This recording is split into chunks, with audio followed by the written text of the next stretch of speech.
Shoutout sa kay Kuya Barbero TV, please support po, and also kay JC the Barber. Hello guys, welcome back to my YouTube channel. Siyempre, this is Kuya Barbero TV. So welcome back ulit dahil medyo matagal-tagal po tayong hindi nakapag-upload. Medyo natagalan tayo sa bibigay ng mga reaction patungkol sa mga nangyayari sa ngayon. Pero syempre guys, na-miss ko po kayo lalong-lalo na ang Team Mikris at Team Franjoy.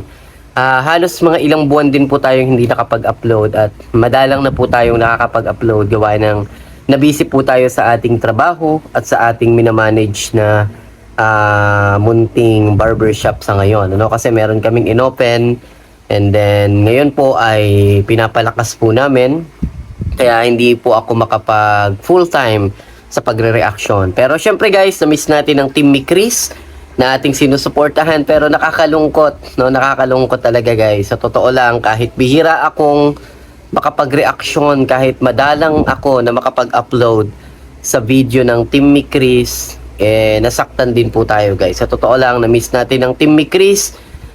Tayo po ay taga-subaybay, bagamat di tayo nakakapag-reaction, nakakapagbigay ng komento, pero pinapanood ko po ng madalas ng mga nakaraan yung Team Mikris. At eto na nga, nag-update na nga si Kalingap Rob patungkol sa Team Mikris. Nalulungkot tayo, gawa na ngayon na nga lang tayo nakapag-upload ulit. Ngayon pa, na-stop yung Team Mikris. Sa totoo lang guys, wala tayong dapat sisihin, wala tayong dapat i-blame sa nangyari sa ngayon. Wala pong may kagustuhan ng mga bagay-bagay na ito. Normal po na nangyayari sa buhay ng tao yung nagkakaproblema ang bawat tao. So ano man ang nangyari ngayon sa Team Kalingap, hindi natin deserving na may stress. At hindi deserve ng ilan sa mga nasa Team Kalingap, tila Kalingap Rob, ang may stress. Kaya nauunawaan natin ang Team Kalingap sa pangunguna ni Kalingap Rob na ma-stop muna ang Team Mikris. Alam nyo guys, merong dahilan kung bakit ito in-stop. Hindi dahil sa mga nangyayari sa Team Kalingap, kasi isa ito sa maibibigay ni Kalingap Rob na proteksyon sa Team Mikris. So hindi nyo lang napansin na si Kalingap Rob advance siyang mag-isip, kasi alam niya na nagkakaroon ng problema ng mga nakaraan at ayaw niya na maapektuhan at ayaw niya na madama yung Team Mikris. Ganon katalino at ganon kabait si Kalingap Rob. Kahit na ang Team Mikris ay walang problema, kahit na ang Team Mikris ay maganda ang samahan, pero ina-advance agad ni Kalingap Rob na proteksyonan. Ika nga inilalayo ni Kalingap Rob ang Team Mikris sa mga issue at mga problema. So yun yung nakikita lang natin na ginawa ni Kalingap Rob. So minsan ang napapansin lang natin is yung negative. Iniisip kasi natin wala namang problema, bakit inihinto ni Kalingap Rob? So normal naman guys na magtanong tayo na bakit inihinto, wala namang problema. Pero syempre, i-advance din natin na hindi ba't maganda rin na ginawa ito ni Kalingap Rob para hindi madamay ang Team Mikris sa mga usap-usapan at mga issue ngayon. So tayo naman guys, ako naman si Kuya Barbero TV, sa totoo lang guys, alam nyo naman, kilala nyo si Kuya Barbero TV na hindi tayo nagbibigay ng reaksyon, hindi tayo nakikisaw-saw sa mga issue o mga problema na nangyayari sa ngayon sa Team Kalingap. Tayo po ay silent viewer lang, tayo po ay tagapagmasid at hindi po tayo gumagatong sa mga issue o mga problemang ito.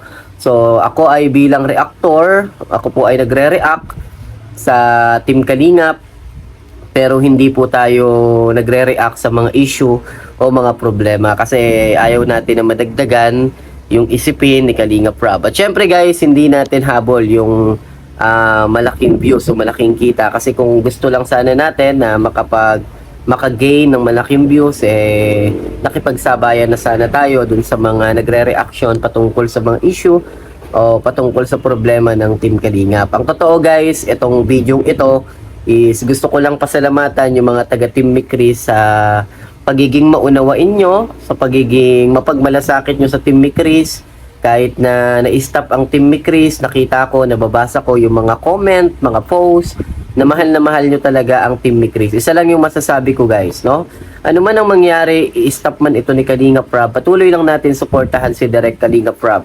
At patuloy natin na abangan at magtiwala na darating yung time na mapapanood at makikita natin uli ang Team Mick Chris. Actually, hindi naman talaga sila na-stop, no? Yung stop lang ay yung serya ni Kalinga Prab. Pero yung Mick Chris, tuloy-tuloy pa rin ito doon sa advokasya ng pagtulong. Example, makikita natin yung mga upload ni Kalingap Mikoy na patuloy yung tulungan at pakikipagtulungan ni Krista kay Kalingap Mikoy. Kasi makikita naman natin yung upload ni Kalingap Mikoy na andun pa rin yung essence ng Team Mick Chris at hindi nawala yon, no?